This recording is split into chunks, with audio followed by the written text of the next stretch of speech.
ఆ, నమస్కారం అండి. అంతర్జాతీయ మాతృభాష దినోత్సవం సందర్భంగా మమ్మల్ని కలసడానికి వచ్చినటువంటి మీ అందరికీ, మీ ద్వారా మమ్మల్ని చూస్తున్నటువంటి అశేష ప్రజానికానికి మా ఈరోజు యొక్క గ్రీటింగ్స్ మీకు చెప్తున్నాను, శుభాభినందనలు చెప్తున్నాను. మాతృభాష అని అంటేనే మాతృభాష, అమ్మ భాష. ఫస్ట్ మనం అమ్మ పలికైతే ఎలా నేర్చుకుంటామో అలాగే మాతృభాషని, అమ్మని ఎలా ప్రేమిస్తామో మన భాషను కూడా అలాగే మనం నేర్చుకుంటాం. అన్ఫార్చునేట్లీ ఏమవుతుందంటే రకరకాల కల్చర్స్, ట్రెడిషన్స్, సాంప్రదాయాలు, లేకపోతే రకరకాల ఫోర్సెస్ మాతృభాషల మీద దాని యొక్క ఇన్ఫ్లుయెన్స్ కొట్టడం వలన రకరకాల ఒక భాష ఇంకొక భాషతో కలిపి మూడో భాష తయారవుతుంది. ఇప్పుడు ఏమవుతుందంటే వెస్టర్న్ ఇన్ఫ్లుయెన్స్ తోటి మాతృభాషని గురించి మాట్లాడేవాళ్ళే తక్కువ, కానీ ఇన్ఫ్లుయెన్స్ ఆఫ్ వెస్ట్ మూలన మనం మాట్లాడుతున్నటువంటి సందర్భాలే ఎక్కువ ఉంటున్నాయి. నా ఉద్దేశంలో మాతృభాష అంటే తెలుగే కాదండి, రకరకాల గిరిజన భాషలు ఉన్నాయి, ఇంగ్లీష్ భాష ఉంది, రకరకాల లాంగ్వేజెస్ ఉన్నాయి. మన భారతదేశంలో ఎన్ని భాషలు ఉన్నాయమ్మా? 614 ఉన్నాయండి. అతి గుర్తింపు ఉన్న భాషలు ఏమమ్మా? హిందీ, తెలుగు, తమిళ్, బేసిక్గా ఇలాంటివన్నీ. మన తెలుగు భాషకు సరైన గుర్తింపు ఉందనుకుంటున్నారా? మన తెలుగు భాషలో యాక్చువల్లీ ఫస్ట్ స్టార్ట్ అయినప్పుడు కేవలం ఇప్పుడు మనం 56 భాషల అక్షరాల గురించి మాట్లాడతాం, కానీ ఆ రోజుల్లో ఉన్నటువంటి భాషలు అక్షరాలు అతవాలం ఏకం కదువ అన్న ఒక 4-5 పదాలు, ఒక 6 పదాలతోనే మన ప్రాంతీయ ఓల్డెస్ట్ లాంగ్వేజ్ స్టార్ట్ అయింది. కానీ over a period of time చాలా అక్షరాలు జాయిన్ అయ్యాయి. ఇప్పుడు చూడండి, మనం లా అన్న అక్షరం, పెళ్ళి అంటున్నాం కానీ రాసేటప్పుడు పెళ్ళి అని రాస్తున్నాం. పెళ్ళికి వస్తావా అంటున్నావు కానీ పెళ్ళికి వస్తావా లేదు. పెండ్లి అన్న మాట పోయింది, గుర్రం అన్న మాట పోయింది, గుర్రం రాస్తున్నాం. రకరకాల అక్షరాలు స్ట్రెస్ ఆ పదాలని వాడే పదాలని మనం సిస్టంలో పెట్టలేకపోయాం. ఆ కారణంతో ఏమవుతుందంటే తెలుగు భాష, ఇంగ్లీష్ భాష జక్స్టోస్పోజ్ అయిపోయి కొత్త భాషలు వస్తున్నాయి.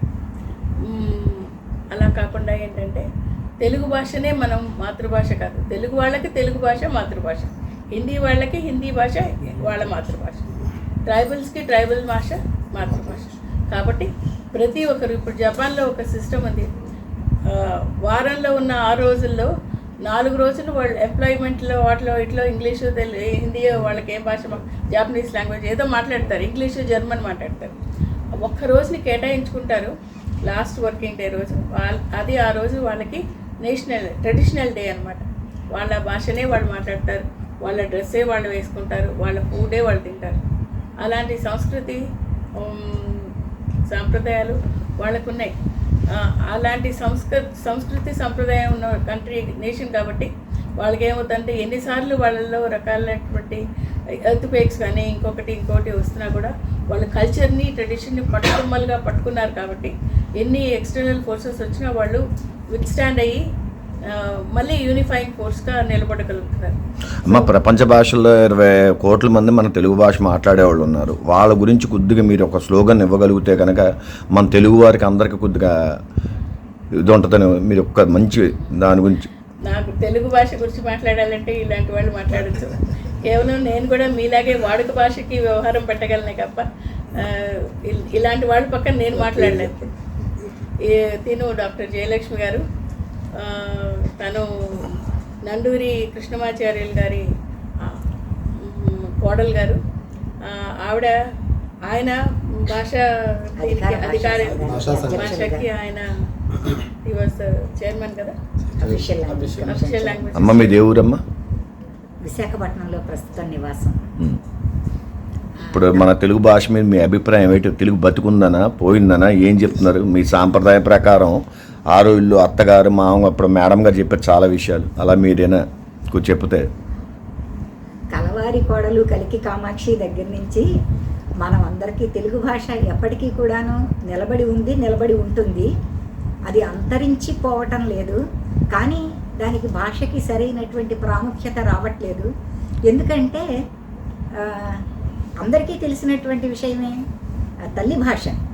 తల్లి ఇంట్లో పిల్లలకి పాలిచ్చేటప్పుడు, పిల్లలకి గోరుముద్దలు తినిపించేటప్పుడు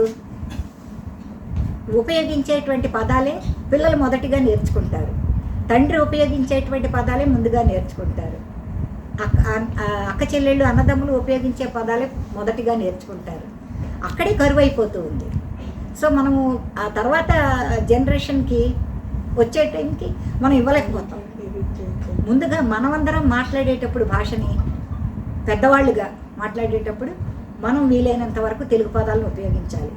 భాష నిలబడి ఉండటానికి ప్రభుత్వం చాలా గొప్ప నిర్ణయం తీసుకుని మాతృభాషలో విద్యాబోధన జరగాలి, ప్రైమరీ ఎడ్యుకేషన్ అంతా అనటం అనేటువంటిది ఒక అద్భుతమైనటువంటి నిర్ణయం. కానీ భాష సర్వైవ్ అవ్వాలి, భాష నిలబడి ఉండాలి అంటే ఆధునిక ప్రతిపత్తి ప్రకారంగా ముఖ్యంగా 2 జరగాలి. మొట్టమొదటిది, ఇప్పుడు ప్రతిదీ కూడా ఆర్టిఫిషియల్ ఇంటెలిజెన్స్, ఏఐ అంటూ ఉంటారు. ఆ ఏఐలో కూడా తెలుగుకి ఉన్నటువంటి యువత సరైనటువంటి తెలుగులో కూడా వెంటనే ప్లాట్ఫామ్ తయారు చేయాలి. దాని గురించి యూనివర్సిటీలో ఉన్నటువంటి విద్యార్థులు డేటాబేస్లు అవి తయారు చేస్తూ ఉంటారు. వీటి గురించి చేసేటప్పుడు చేయొచ్చు. రెండవది, నాకు ఒక వ్యక్తిగతమైనటువంటి అంతర్గతమైన కోరిక చాలా రోజులు బట్టి ఉండిపోయింది.